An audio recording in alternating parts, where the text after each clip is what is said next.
recado aí do nosso safadinho grisalho.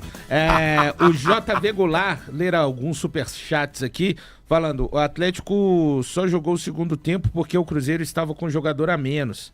E mesmo assim quase tomou o segundo gol. E o Galante enaltecendo o time. Aqui pra você, o JV Goulart, Galante. Grande um abraço. JV. Beijo. O Careca Hernandes, legal, hein? Enquanto foi o Lianco, não houve esse mesmo mimimi. Falando da situação do Caio Jorge. O JV Goulart falando aqui, se está machucado... Na pastilha. O JV Goulart falando, se está machucado, nem deveria ter entrado no jogo. O Atlético pensando bem em seus jogadores. E o Paulo Silva falando, pra que o Atlético escalou ele então? Hipocrisia. Tá aberta a caixa de Pandora. Tem mais um aqui, Valdir, se você até quiser ler aqui no meu... Não, pode ler você.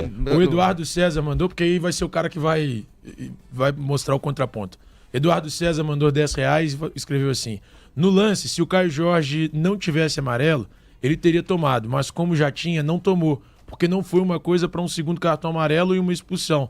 Vocês têm que perguntar árbitro para saber da regra, Breno. Não deu para entender nada que você escreveu, Eduardo. Ele falou para perguntar para o árbitro para saber. Mas vamos falar, né, de Paulo César Zanovelli. Eu avisei 2 dias antes no meu Twitter. Eu coloquei um dossiê Zanovelli e não fui eu que fiz. O canal Futebol Máximo colocou um edit, para usar uma língua dos mais jovens, dos momentos do Paulo César Zanovelli apitando no futebol brasileiro, só que já está desatualizado, porque já se passou um ano e depois disso ele já tem novas atuações, né, para colocar na sua conta de horrores. Ele entregou absolutamente tudo que eu esperava no jogo de ontem. Então ele foi o nota 10 do jogo. Craque do jogo. O craque do jogo. Mas ele foi o craque do jogo. Foi o craque do jogo. Foi o craque do jogo. É uma vergonha que ele ostente escudo FIFA, né? Ti, pra mim, a bagunça já começou quando ele errava o bolso do cartão. Tô contigo. Velho, aquilo ali, até pros atletas, passa uma insegurança absurda. Os caras estão olhando o árbitro, que é pra conduzir o negócio, a partida, se pipocando na busca do cartão. Posicionamento de cartão. Porra, então assim, uma arbitragem, mais uma arbitragem muito fraca. E como o Valu falou do Eu Avisei, eu falo aqui direto, temos que criar também um programa para a gente colocar, que vai ser os donos do VAR.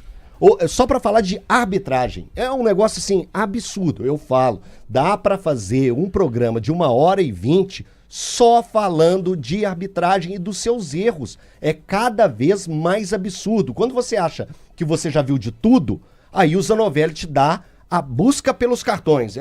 Tirando cartão vermelho para um lado, tira cartão amarelo para o outro, não sabia o que estava fazendo, levanta cartão, opa, não, eu errei, né? Não é vermelho agora não, é amarelo. Uma pipocaiada atrás da outra. E gerou desconforto. Ele saiu unânime, foi unanimidade.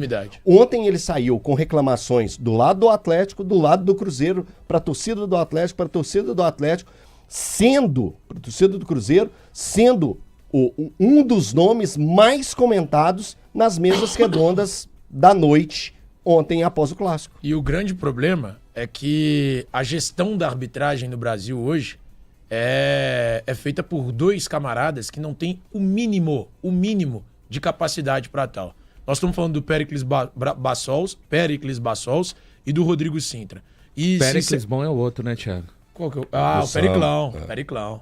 Então, são 2 caras que não têm o mínimo de capacidade para ocuparem os cargos que ocupam. E tem um ponto muito importante, que é, se eles tiverem um mínimo de decência, dignidade e, cara, sinceramente, e o mínimo de respeito com o futebol brasileiro, eles afastam o Zanovelli hoje.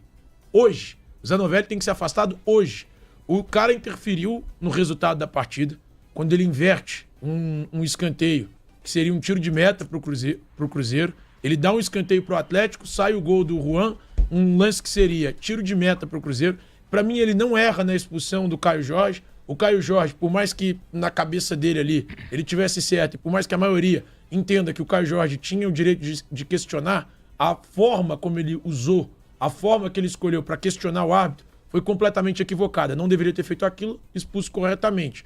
Mas um árbitro que atrapalhou o jogo de ontem. Um árbitro que interferiu diretamente no resultado da partida. Ele tinha que ser, nesse momento, afastado. Assim como depois de Palmeiras e São Paulo e Palmeiras, na verdade, porque o jogo foi no Morumbi, o Ramon Abate Abel também foi afastado. Ontem, depois da atuação de ontem, o Zanovelli tem que ser afastado, pelo menos por um tempo, para que faça lá o curso, tem que se fazer, que eles não gostam que fale reciclagem, não, mas realmente a arbitragem brasileira é um lixo e precisa ser reciclada. Galante? Eu tô vendo aí essas cenas, né? E tem mais, né? Não só isso, né? Tudo bem, ele errou o escanteio. Eu acho que é um fato que acontece em vários jogos. Não, tô colocando aqui, né? Porque não dá pra gente poder colocar que o gol do Atlético, a culpa foi toda do escanteio. Só vou falar isso. Não acho. Eu acho que ele errou. Peraí. Então vamos. A culpa é de quê? O gol sai de quê? Não, a culpa é de que deram um toque, ninguém chegou pra marcar 1-2 em cima do Arana, cruzaram, só tem anão no Atlético no ataque e tem um cara que é alto. E não marcaram esse cara e 2 caras pularam com ele e ele conseguiu pular sozinho. Se não tem escanteio, não tinha nada disso. Não, tudo bem. Não mas eu acho que isso que acontece, não tem escanteio, acontece acabou. em todos os jogos. Tiro de meta, erro de escanteio, erro de lateral. Não a ponto do Lucas Silva querer tirar o time de campo por causa de um erro de escanteio. Só isso. E o Lucas Romero também fez um gesto que era pra ter sido expulso, né? E normatizaram. Um abraço. A gente vai para um rápido intervalo, daqui a pouco voltamos. Tinha acabado o programa.